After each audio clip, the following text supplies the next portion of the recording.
Hello guys, my name is TheRussianBadger and welcome to Propaganda, one of the 4 new maps in the Dragon's Teeth DLC. And yet again, if you guys would like to see any of the other 3 maps in the Dragon's Teeth DLC, including Sunken Dragon, Lumphini Garden, or Pearl Market, I will leave a link down in the description and annotations on the screen because I've made videos for those other 3 maps, so if you want to see those, you can go to those specific places. And on top of that, I totally thought that the Levolution on this map was to fire a straw at Kim Il-sung or Kim Jong-un or Kim Jong-il's face and it would crumble or break or something, and obviously that wasn't the case. I was a little bit butthurt about it, but I got over it because obviously on this map there's a spectacular train which seems to come out of nowhere at the most inopportune moments in time, but it's still very fun nonetheless. Now I would say, in terms of this map, it's probably around the same size as Sunken Dragon. Obviously you got Lumphini Garden's pretty small. I would say Pearl Market is extremely small, and these two are a little bit larger in comparison to the other 2 of the DLC, but it's definitely very evident that Propaganda is a more rectangular map, while Sunken Dragon is much more square, and it's much more oriented around that center B, you know, shiny red building thing flag. That's really what it's all about. Now, for this map, I'd also say that it's... I don't want to say that North Korea is boring, because I've never been to North Korea, and I don't want to write off any specific country before I've been there, because that seems a little ignorant to me, but I kind of want to say that Pyongyang is probably not the most exciting place in the world. It's not like Vegas. And out of nowhere, Chowboy drives us into a gigantic train, and I may or may not be making a video to see if you can stop this train for a Badger field, but we'll see if that happens or not. And yes, yet again, like you guys have probably seen in the other 2 videos, the other 3 videos that I've made for the DLC, I changed my name yet again for this specific gameplay. So instead of being, you know, the Russian Badger and Chowboy, surprise, mom, whoa, dog, that's... You got a little carried away with that spin move. Not exactly always going to work in your favor, but obviously, Chowboy and I changed our names to Patrick Bach and Alan Kurtz, respectively, so that's... that gave me a slight giggle for a few minutes, and you can tell they weren't too happy about that, but I kind of just said YOLO. Just tell me to take it down, and I probably won't. And yet again, I don't know how I'm still surviving the AK-5C, but it seems to work out in my favor every time, somehow. Don't really get it why. I don't even need to aim down sight, but apparently that's just working out for me very well. And I will say, that this map, I think it's going to be a little bit more, I want to say...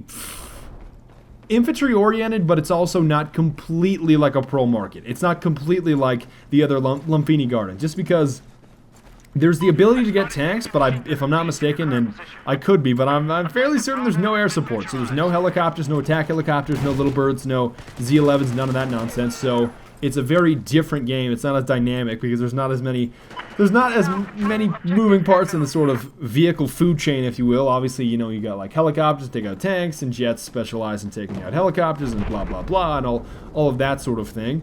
But I think it's going to be a little bit different because it's just tanks and infantry, which makes things a little bit more evenly spaced in terms of the... Like, if you're on the ground, you don't have the threat of, like, 3 different things coming at you at once. You just kind of have, okay, I should be worrying about that tank, and I'm going to spam AT mines everywhere. It's not like you have to worry about the little bird every 2 seconds because of that respawn. Now, I did try to kind of time it correctly and jump through the train, but obviously it doesn't work. It just damages you a little bit, and it doesn't really work out at all. Now, one thing that I thought a lot of you guys really wanted to see is the RAWR, or RAR. This is what I was talking about. Obviously, Chowboy's driving it right now. There's a grenade launcher, and it looks like a heavy machine gun on it. It's, from what Chowboy told me, it's very, very easy to control, and there's virtually no recoil in the gun, much like any of the other mounted weapons.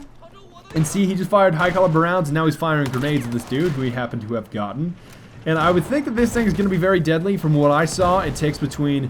Just picture how many bullets you need to shoot into a regular infantry player to kill somebody. It took around 3 to 4 times as many, so it's not exactly...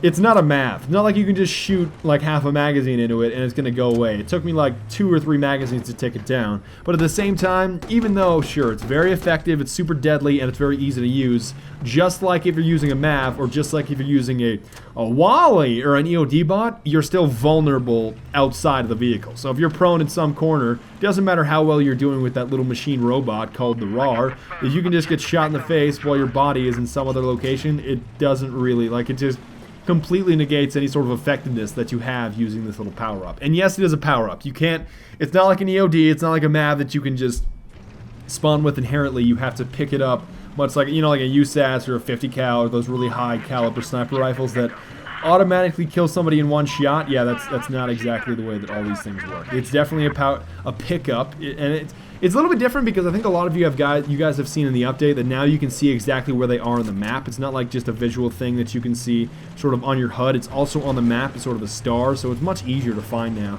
But I think definitely throughout the first few days of the DLC, everybody's going to be crowding around that thing and wanting to play with it so much. Now, I didn't really see that guy because I was talking to a dev behind on my shoulder. I was talking to Tom Penn, and I was like, yo, this sort of flickering is going on. Can I fix this? And I just changed my quality settings twice, and that somehow managed to fix it. But I think in terms of this map, I don't think it's as fun as Sunken Dragon because making it more rectangular makes everybody spaced out a little bit more, but also to keep in mind it was only really 12 on 12 or sometimes like 13 on 14, and even times it was even 10 on 12, so this sort of gameplay is not exactly indicative of something that you're going to experience once you actually start playing the DLC, just because obviously 32 on 32, like 64 players on a map is completely different from 24 to 30, even 40 players on a map.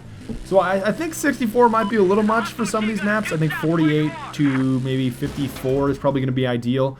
Obviously, you can't always change your server size, but I'd say 48 is probably going to be the ideal number. 64 seems a little bit much, but yet again, don't think that this gameplay is exactly like what you're going to be seeing because most of these maps are going to be 64 players, and they are undoubtedly, excuse me, going to be much more chaotic. But other than that, I'd like to thank you guys very much for watching.